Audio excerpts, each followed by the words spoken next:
Hi, welcome again to inkvid.com. My name is Adam. Today's lesson is about if not, unless, as long as not. Actually, this is a lesson that a few students have requested because a lot of people get confused with this word unless. So that's going to be the focus of our lesson. Although, to understand this word unless, you have to understand the if not conditional. That's called a conditional phrase. Okay? So before we do anything, we need to make sure that everybody understands how to use the conditional, how to use an if clause, because sometimes people get confused with this. Today, we're going to focus on a real conditional, not the past, not the hypothetical, the unreal. We're just going to focus on the real one because all of this stuff applies to the other ones as well. So let's start. Before I look into the grammar of it, which is actually important, let me give you a sentence. Next week, you have a test, and you come to me for advice as your teacher. And what am I going to tell you? If you don't study, you won't succeed. Okay? If you study, you will succeed. Very simple, right? So first, we're going to look at how to structure this sentence, because then I want to show you that unless basically means the same as if not. Okay. So first, to make a real conditional sentence, you have your if, you have your subject, you have your present verb, for example, or you have if, subject, and your not present. If you don't study, and then the second half. Now, the second half could be positive or negative. The second half of the clause doesn't matter according to what you have here. This will always be the same. Doesn't matter which clause you're beginning with, you're always going to end the same way because the meaning doesn't change. Okay, but we're going to get into more specifics. If you study, you will succeed. If you don't study, you will fail. Or, if you study, you will not fail. If you don't study, you will fail. The verb you use here defines which one of these you're going to use. So this is not important. This doesn't change. What we're going to focus on is here. Now, the most important thing to remember is that unless basically means if not. And you'll notice here I have a present, I have a positive verb, I have a negative verb. We're also going to look at as long as or as long as not, positive and negative. With unless, you're only going to use a positive verb. Okay, that's very important to remember. Unless you study, you will fail. Unless you study, you will not succeed. Okay, it's all relative. And as long as means the exact same thing as the if or the unless. As long as you study, you will do well.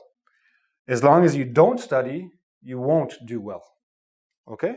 Very simple. So, if not, unless, as long as not. Basically all mean the same thing. You just have to remember how to structure it. And the structure is almost the same. What is the most important? Do not use unless with not. Then you have a double negative. And we all know from our English classes, beginner English classes, we don't like double negatives, right? Okay, good. Let's look at some examples of actual sentences to see how all of this works. Okay, so here we have some sentences. Let's go through each one, and I'll make the changes to the negatives as I go along.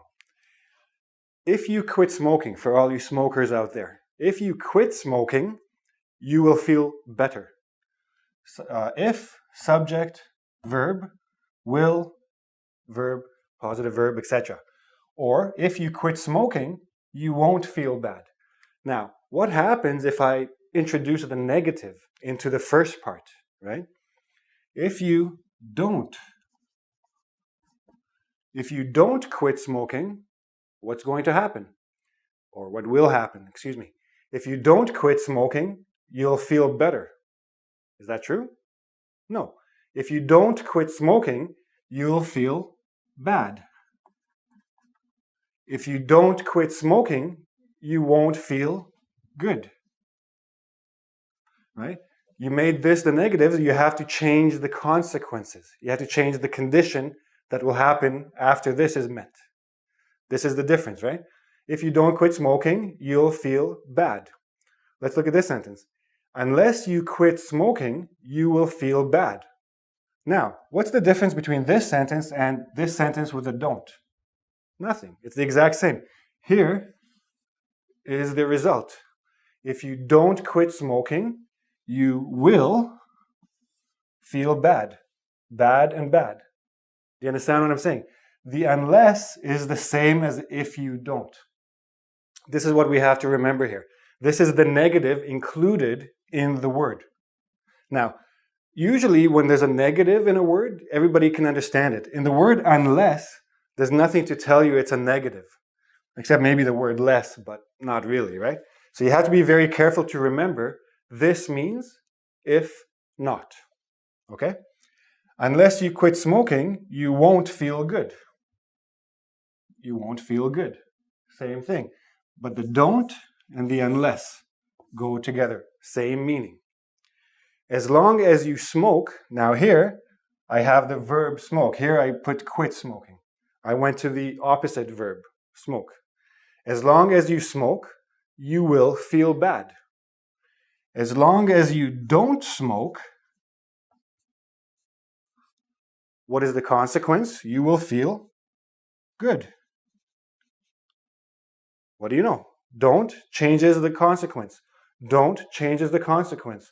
Unless is the consequence. We don't say unless you don't quit smoking. Okay? It's a double negative. It sounds very strange. It feels very strange. We don't use it. We go with this negative and we have the matching consequence. Consequence basically means the result of the action. Okay.